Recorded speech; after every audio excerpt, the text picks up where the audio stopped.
उत्तर प्रदेश के राजनीतिक गलियारों में ऐसी चर्चाएं हो रही हैं कि समाजवादी पार्टी व अखिलेश यादव 2024 व उत्तर प्रदेश की राजनीति को लेकर सक्रिय हो गए हैं।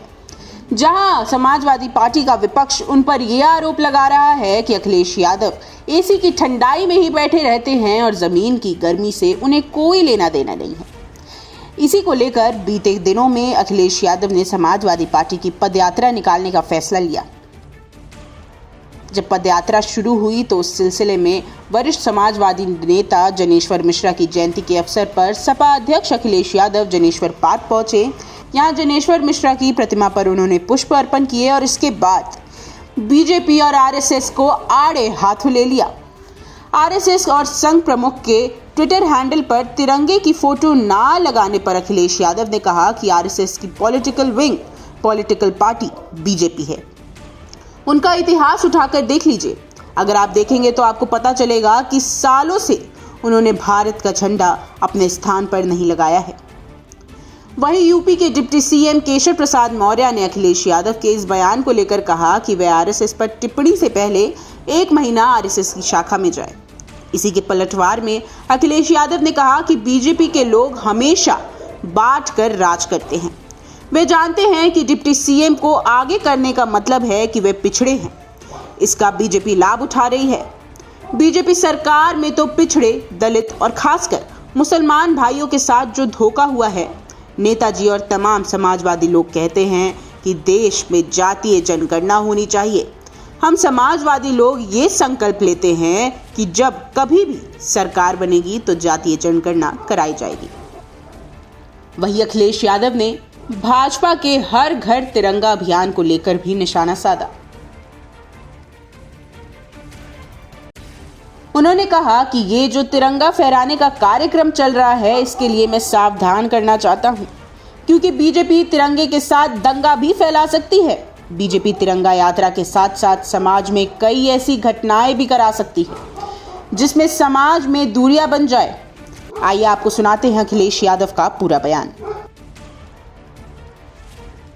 बीजेपी के लोग नीचे कर लेंगे तो कैसे आ गया? हमेशा बांट करके राज करते हैं।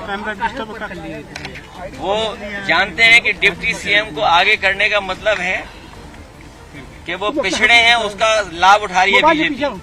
और वो ये भूल जाते हैं कि सबसे ज्यादा अगर किसी के साथ धोखा हुआ है भारतीय जनता पार्टी की सरकार में तो पिछड़े, दलित और खासकर मुसलमान भाइयों के साथ। और आज के दिन जब हम जनेश्वर मिश्र जी को याद कर रहे हैं तो वही पुरानी समाजवादी लड़ाई जिसको नेताजी और तमाम समाजवादी लोग कहते रहे हैं कि देश में जाति जनगणना होनी चाहिए।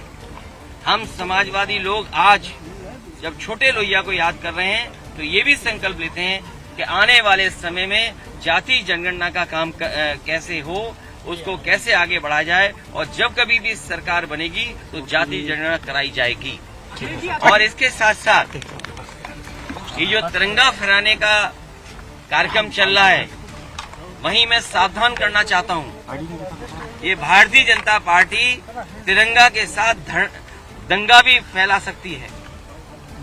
ये तिरंगा यात्रा के साथ साथ समाज में कहीं ऐसी घटना भी करा सकती है जिसमें समाज में दूरियां बन जाएं। आपको याद होगा कासगंज में भारतीय जनता पार्टी के लोग ही तिरंगा यात्रा के नाम पर वहां पर किस तरीके से हिंदू मुसलमान का दंगा कराया था। तो ये भारतीय जनता पार्टी के लोग तिरंगा यात्रा तो इसलिए निकाल रहे हैं क्योंकि उनकी जो जिससे वो पार्टी निकली है उसने कभी तिरंगा नहीं लगाया। वहीं इसके बाद महंगाई और रोजगार को लेकर भी अखिलेश यादव ने बीजेपी पर निशाना साधा। भारतीय जनता पार्टी के लोग तो केवल धोखा देने का काम करते हैं और जब देश में इतनी महंगाई हो तो महंगाई कम करने के लिए क्या फैसला है? देश में जब इतनी बेरोजगारी है तो बेरोजगारी किससे कम करेंगे? अभी जो जवाब मिला है देश का कि 22 करोड़ नौजवानों ने फॉर्म भरे, नौकरी लाखों को मिली। यूपी में लाखों लोग अग्निवीर की भर्ती देखने जा रहे हैं, कितनों को नौकरी मिलेगी? 1000, 2000? जब तो एक भर्ती में 1 लाख से ज्यादा लोगों ने फॉर्म भरे हैं।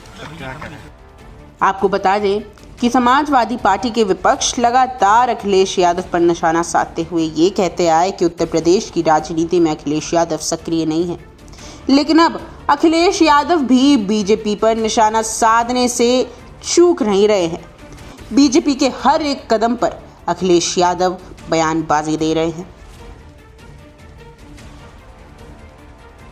और आप हमसे जुड़े रहने के लिए सब्सक्राइब करें YouTube पर, फॉलो करें Twitter पर और लाइक करें Facebook पर। और ज्यादा जानकारी के लिए आपको टाइप करना होगा सिर्फ न्यूज़ नशा।